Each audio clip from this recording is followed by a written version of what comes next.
नमस्कार साथियों, हिंदी के साहित्य सागर में आपका स्वागत है और हम पढ़ रहे हैं आचार्य रामचंद्र शुक्ल की पुस्तक हिंदी साहित्य का इतिहास। हिंदी साहित्य के इतिहास के अंतर्गत हम पढ़ रहे हैं राम भक्ति शाखा के कवि तुलसीदास जी। तुलसीदास जी के बारे में हमने प्रारंभ कर दिया है और उनके काव्यों में किस प्रकार की पद्धति और किस प्रकार की शैलियों का स्वरूप दिखाई देता है उसके बारे में हम पढ़ रहे हैं। पहले हमने पढ़ लिया था कि वीरगाथा काल की छपाई पद्धति पर इनकी जो रचना है यद्यपि थोड़ी है, मतलब कि छपाई पद्धति इनकी रचनाओं में दिखाई देती है। 5 प्रकार की जो पद्धतियां हैं वो इनकी रचनाओं में दिखाई देती है, जिसमें छपाई पद्धति है, गीत पद्धति है और कवित सवैया पद्धति है और दोहा पद्धति है, प्रबंध पद्धति है। हमने पढ़ लिया था छपाई पद्धति। आज हम प्रारंभ करेंगे विद्यापति और सूरदास की जो गीत पद्धति है उसका तुलसीदास जी की रचनाओं में क्या प्रभाव मिलता है यह पढ़ेंगे। तो प्रारंभ करते हैं ख से। विद्यापति और सूरदास की गीत पद्धति पर इन्होंने बहुत विस्तृत और बड़ी सुंदर रचना की है। सूरदास जी की रचना में संस्कृत की कोमल कांत पदावली और अनुप्रासों की वह विचित्र योजना नहीं है जो गोस्वामी जी की रचना में है।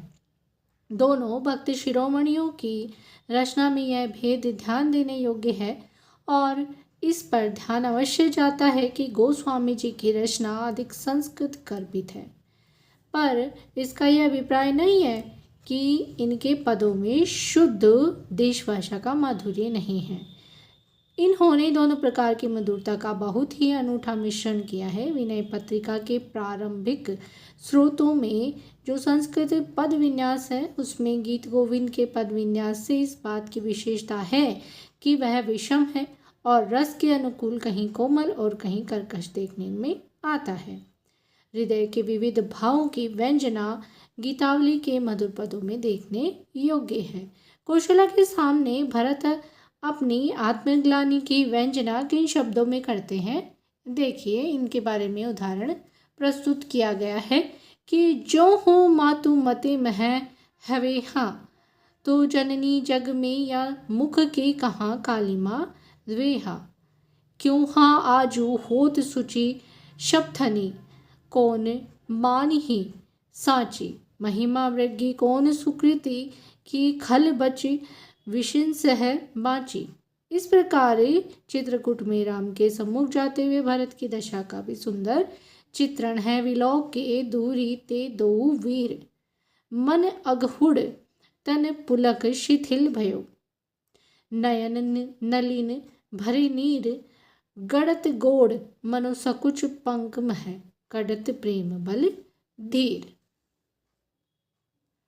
गीतावली की रचना गोस्वामी जी ने सूरदास जी के अनुकरण पर की है। बाल लीला के कई एक पद जो कि त्यों सूर सागर में भी मिलते हैं, केवल राम शाम का अंतर है। लंका कांड तक तो कथा की अनेक रूपता के अनुसार मार्मिक स्थलों का भी जो चुनाव है वह तुलसी के सर्वथा अनुरूप है, पर उत्तरकांड में जाकर सूर पद्धति के अतिशय अनुकरण के कारण उनका गंभीर व्यक्तित्व तिरोहित सा हो गया है। जिस रूप में राम को उन्होंने सर्वत्र लिया है उसका भी ध्यान उन्हें नहीं रह गया है। सूर सागर में इस प्रकार गोपियों के साथ श्री कृष्ण हिंडोला झूलते हैं, होली खेलते हैं, वहीं करते राम भी दिखाए गए हैं। इतना अवश्य है कि सीता की सखियों और पुनारियों का राम की ओर पूज्य भाव भी प्रकट होता है। राम की नक्श की शोभा का अलंकृत वर्णन भी सूर की शैली पर बहुत से पदों में लगातार चला गया है। सरयू तट के इन आनंद उत्सव को आगे चलकर रसिक लोग क्या रूप देंगे, इसका ख्याल गोस्वामी जी को नहीं रहा। तो इस प्रकार से शुक्ल जी ने स्पष्ट किया है कि तुलसीदास जी की रचनाओं में रामचरितमानस में भी, यहाँ तक कि रामचरितमानस में भी सूरदास जी की जो रचना है सूर सागर, उसका स्वरूप दिखाई देता है। उनके गीत पद्धति का अनुकरण तुलसीदास जी ने किया है, उनकी जो कोमलकांत शब्दावली है उसको भी उन्होंने प्रयोग में लिया है। आगे हम जो अगली पद्धति है वह पढ़ेंगे कवित्त और सवैया पद्धति।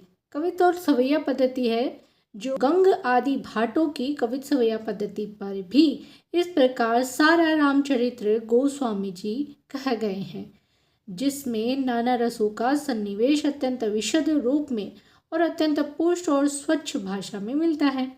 नाना रसमयी राम कथा तुलसीदास जी ने अनेक प्रकार की रचनाओं में कही है। कवितावली में रसानुकूल शब्द योजना बड़ी सुंदर है, जो तुलसीदास जी ऐसी कोमल भाषा का व्यवहार करते हैं। राम को रूप निहारत जानकी कंकन के नग की परिछाई, याते सबे सुधि भूल गई कर टेकी रहे पल डारती नाही। गौरो गरूर गुमान भरो यह कौशिक छोटो सो ढोटो है काको, जल को गए लखन है लरिका परिखो पिए छाह घरिक है ठाडे। पहुँची पसेऊ बयारी करो अरु पाय खारी हो भूभूरी डाढ़ी।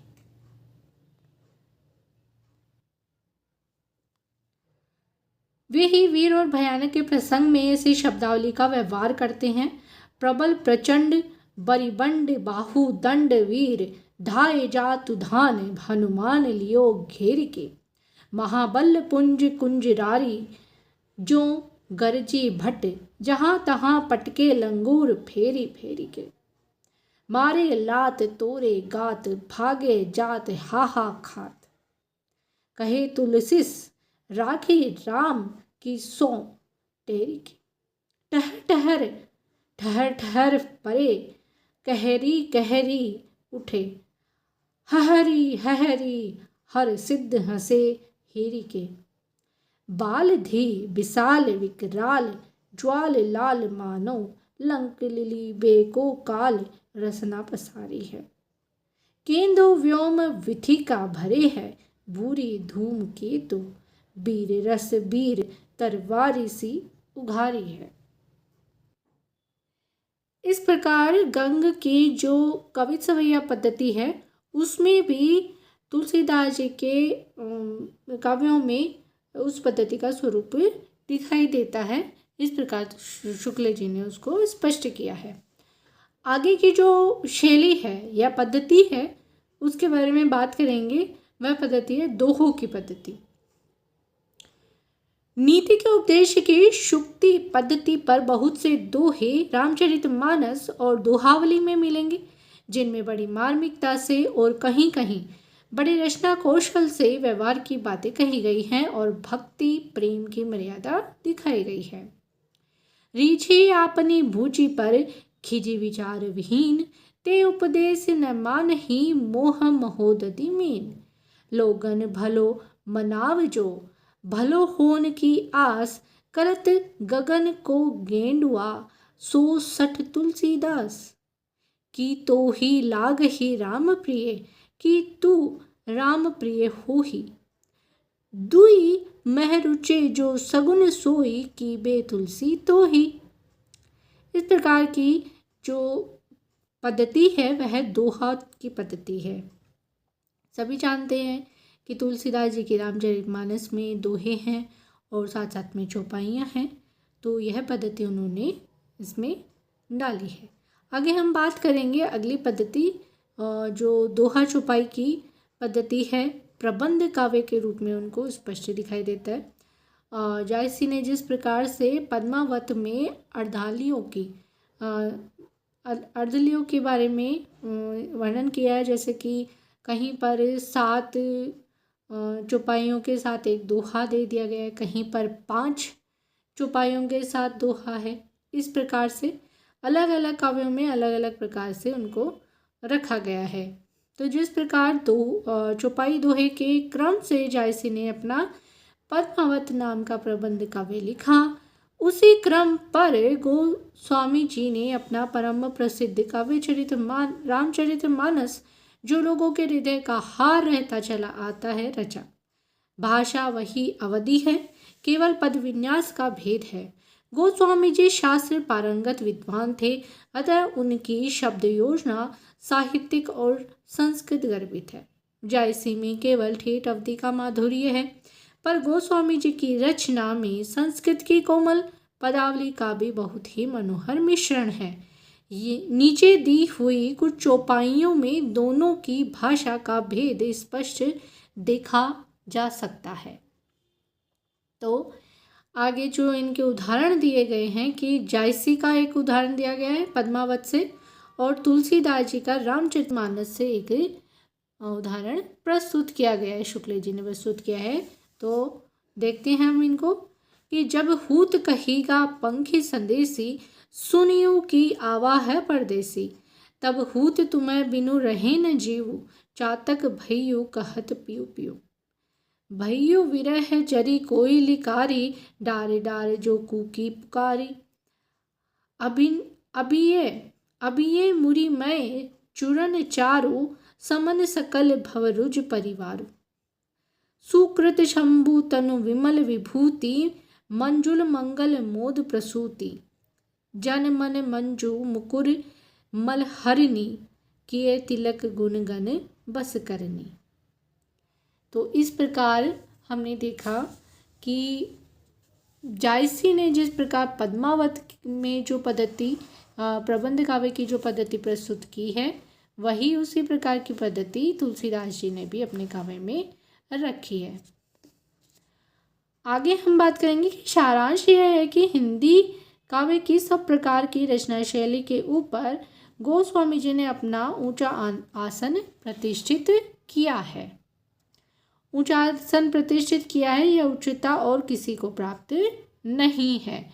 अब हम गोस्वामी जी के वर्णित विषय के विस्तार का विचार करेंगे। यह विचार करेंगे कि मानव जीवन की कितनी अधिक दशाओं का सन्निवेश उनकी कविता के भीतर है। इस संबंध में हम यह पहले ही कह देना चाहते हैं कि अपने दृष्टि विस्तार के कारण ही तुलसीदास जी उत्तरी भारत के समग्र जनता के हृदय मंदिर में पूर्ण प्रेम प्रतिष्ठा के साथ विराज रहे हैं। भारतीय जनता का प्रतिनिधि कवि यदि किसी को कह सकते हैं तो इन्हीं महानुभाव को। और कवि जीवन का कोई एक पक्ष लेकर चले हैं, जैसे वीर काल के कवि उत्साह को, भक्ति काल के दूसरे कवि प्रेम और ज्ञान को, अलंकार काल के कवि दाम्पत्य प्रणय और श्रृंगार को। पर इनकी वाणी की पहुंच मनुष्य के सारे भावों और व्यवहारों तक है। एक और तो वह व्यक्तिगत साधना के मार्ग में विराग पूर्ण शुद्ध भगवत भक्ति का उपदेश करती है, तो दूसरी ओर लोक पक्ष में आकर पारिवारिक और सामाजिक कर्तव्यों का सौंदर्य दिखाकर मुग्ध करती है। व्यक्तिगत साधना के साथ ही साथ लोक धर्म की अत्यंत उज्ज्वल छटा उसमें वर्तमान है। पहले कहा जा चुका है कि निर्गुण धारा के संतों की वाणी में किस प्रकार लोक धर्म की अवहेलना छिपी हुई थी। सगुण धारा के भारतीय पद्धति के भक्तों में कबीर, दादू आदि के लोक धर्म विरोधी स्वरूप को यदि किसी ने पहचाना तो गोस्वामी जी ने पहचाना। उन्होंने देखा कि उनके वचनों से जनता की चित्तवृत्ति में ऐसे घोर विकार की आशंका है जिससे समाज विलक्षण हो जाएगा, विशृंखल हो जाएगा और उसकी मर्यादा नष्ट हो जाएगी। जिस समाज से ज्ञान संपन्न शास्त्रज्ञ विद्वानों अन्याय और अत्याचार के दमन में तत्पर वीरों, पारिवारिक कर्तव्यों का पालन करने वाले उच्चाश्रय व्यक्तियों, पति प्रेम परायणा सतियों, पितृ भक्ति के कारण अपना सुख सर्वस्व त्यागने वाले सत्पुरुषों, स्वामी की सेवा में मर मिटने वाले सच्चे सेवकों, प्रजा का पुत्रवत पालन करने वाले शासकों आदि के प्रति श्रद्धा और प्रेम का भाव उठ जाए, उसका कल्याण कदापि नहीं हो सकता। गोस्वामी जी को निर्गुण पंथियों की वाणी में लोक धर्म की उपेक्षा का भाव स्पष्ट दिखाई पड़ा। साथ ही उन्होंने यह भी देखा कि बहुत से अनधिकारी और अशिक्षित वेदांत के कुछ चलते शब्दों को लेकर बिना उनका तात्पर्य समझे यूं ही ज्ञानी बने हुए मूर्ख जनता को लौकिक कर्तव्यों से विचलित करना चाहते हैं और मूर्खता मिश्रित अहंकार की वृद्धि कर रहे हैं। इसी दशा को लक्ष्य करके उन्होंने इस प्रकार के वचन कहे हैं। देखिए, यहाँ पर शुक्ल जी ने यह स्पष्ट किया है कि तुलसीदास जी किस प्रकार से सर्वश्रेष्ठ हैं। नाथपंथियों ने ईश्वर भक्ति को जन जन तक पहुंचाया, लेकिन उन्होंने मनुष्य को या जो जनता है, उस समय की जो जनता है, उनको लौकिक कर्तव्यों से दूर रखने की कोशिश की। उन्होंने ये कहा कि बस आप ईश्वर की भक्ति करें, कर्म ना करें। तात्पर्य यही है कि कर्म नहीं करोगे, क्योंकि आपको इस संसार से, इस लोक से क्या मतलब, हमें तो ईश्वर ने भेजा है, ईश्वर की भक्ति करो, ईश्वर से ही मिलो और अलौकिक जो स्वरूप है ईश्वर का, बस उसमें रमते रहो। कबीरदास जी भी इस प्रकार के थे, उनको लौकिक कर्तव्यों से कोई मतलब नहीं था। लेकिन तुलसीदास जी ने इस जनता को, जो भोली भाली जनता थी उस समय की, उनको कहा कि आप ईश्वर से तो प्रेम करो ही, लेकिन साथ ही साथ अपने लोक धर्म को भी निभाओ। जो इस संसार में ईश्वर ने हमको भेजा है, इस लोक कल्याण के लिए, लोक धर्म को निभाने के लिए भेजा है, तो हम उससे अपना मुंह नहीं मोड़ सकते। जनता को लोक धर्म से जोड़कर उस ईश्वर से उन्होंने जोड़ा कि अगर हम दूसरों का कल्याण करेंगे, अगर हम परोपकार की भावना अपने हृदय में रखेंगे, तो ईश्वर हमें अपने आप ही प्राप्त हो जाएगा। हम अपने कर्मों को अच्छा बनाएंगे तो ईश्वर स्वतः ही हमें प्राप्त हो जाएंगे। इस प्रकार की भावना तुलसीदास जी के काव्यों में मिलती है और वह जन जन की चित्तवृत्ति में इसीलिए ही समाये कि वो सिर्फ यह नहीं कहते थे कि आप सिर्फ ईश्वर को ही प्राप्त करने का मार्ग रखो, नहीं, वो कहते थे कि हमें सभी के साथ श्रद्धा और प्रेम का भाव रखना चाहिए, हमें सभी के साथ कल्याण का भाव रखना चाहिए। इसलिए शुक्ल जी ये कहते हैं कि इसीलिए यह तुलसीदास जी ही भारतीय जनता के प्रतिनिधि कवि माने जाने चाहिए।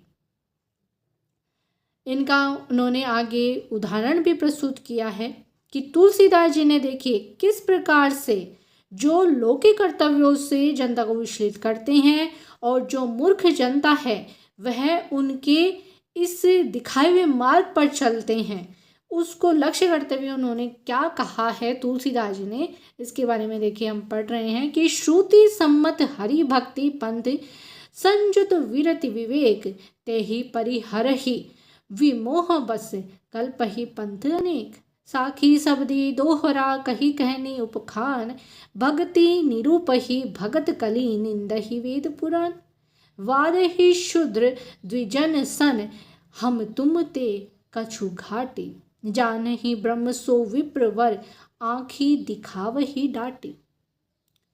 इसी प्रकार योग मार्ग से भक्ति मार्ग का पार्थक्य गोस्वामी जी ने बहुत स्पष्ट शब्दों में बताया है। योग मार्ग ईश्वर को अंतर से मानकर अनेक प्रकार के अंतर साधनाओं में प्रवृत्त करता है। सगुण भक्ति मार्ग ईश्वर को भीतर और बाहर सर्वत्र मानकर उसकी कला का दर्शन खुले हुए व्यक्त जगत के बीच करता है। वह ईश्वर को केवल मनुष्य के क्षुद्र घट की भीतर ही नहीं मानता। इसी से गोस्वामी जी कहते हैं, गोस्वामी जी क्या कहते हैं कि अंतर जाओ मिहु ते बड़ बाहिर जामी है राम जो नाम लिए ते पेज परे प्रहलाद हु को प्रगटे प्रभु पाहनते नहीं ते। घट के भीतर कहने से गुह्य या रहस्य की धारणा फैलती है जो भक्ति के सीधे स्वाभाविक मार्ग में बाधा डालती है। घट के भीतर साक्षात्कार करने की बात कहने वाले प्रायः अपने को गूढ़ रहस्यदर्शी प्रकट करने के लिए सीधी सादी बात को भी रूपक बांधकर और टेढ़ी पहेली बनाकर कहा करते हैं। पर इस प्रकार के दुराव छिपाव की प्रवृत्ति को गोस्वामी जी भक्ति का विरोधी मानते हैं।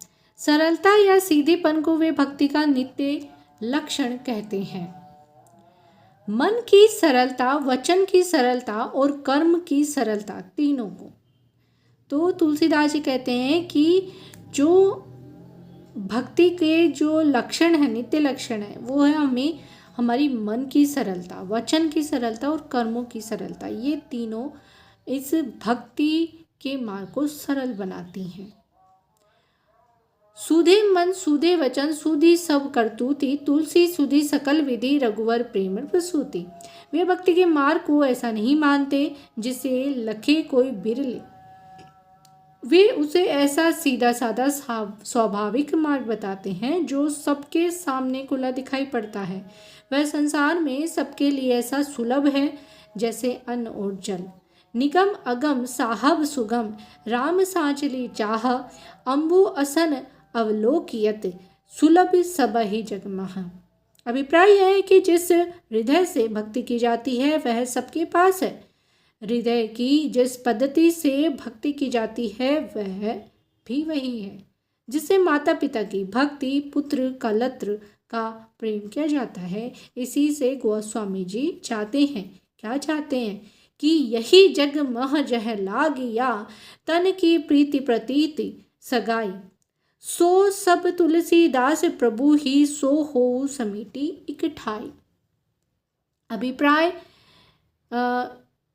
गोस्वामी जी कहना चाहते हैं कि जो ईश्वर है वह माता पिता की भक्ति के समान है, पुत्र से किया हुआ प्रेम के समान है।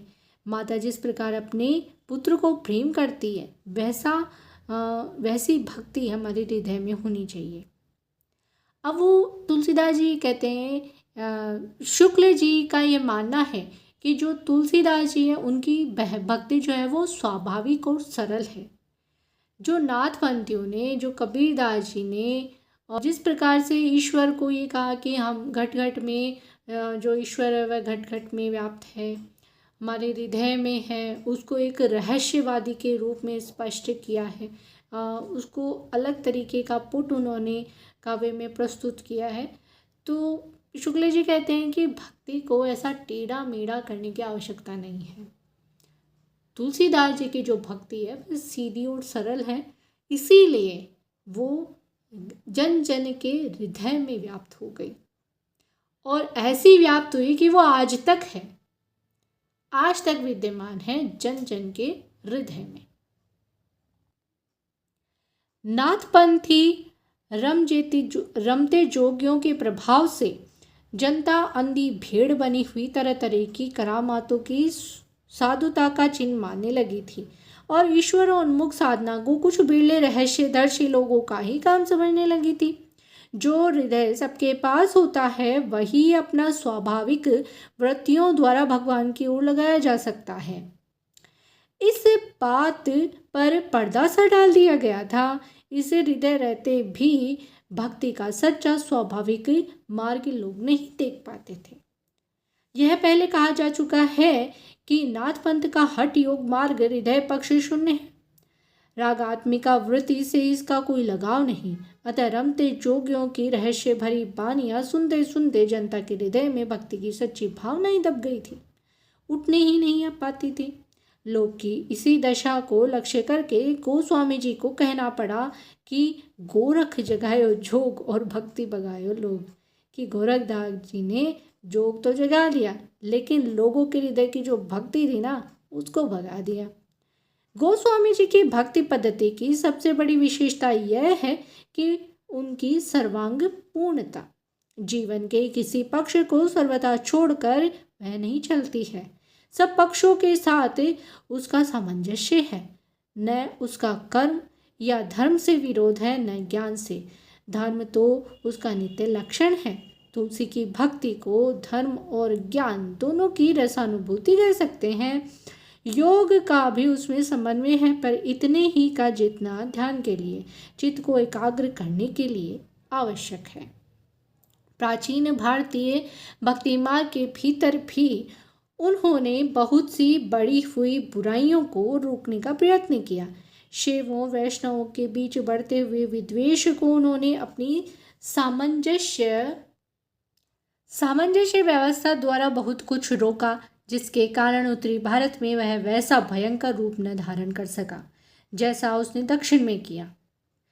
कहने का तात्पर्य यह है कि ईश्वर को प्राप्त करने के लिए सबने अलग अलग संप्रदाय तो बना लिया।